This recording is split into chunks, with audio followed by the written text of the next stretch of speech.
Hello, ka-organic. Nasa flowering stage na yung ating winged bean or balagay. Ayan oh.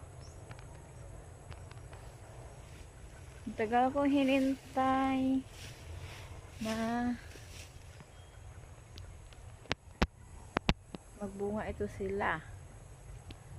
But look, now nasa ano na sila, flowering stage. Akala ko mamatay ito sila kasi nga nabagnutan kay wala na lampisan hanggang dulo yan siya doon. Niyaan ko na lang, check ko lang kung may bunga na kasi maggapang-gapang man yan siya, even maraming ano dyan, maraming mga weeds, magapang lang yan siya, just like this oh. Magapang siya dito saan.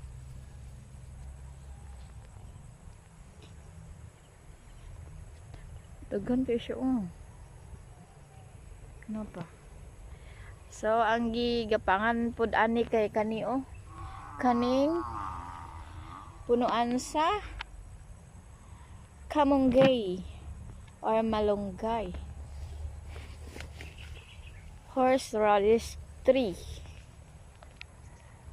Ayan, dyan siya nagapang. Go organic. Nabuhi yun siya kay sige mag-ulan-ulan. Tambok ayo. Wala na ako nagiatiman. Ako lagi pasagdaan pero nagsilabasan yung mga flowers. So expect natin na maybe katapusan ng July ay ng August mag-produce na sila ng bunga. Go organic, balagay.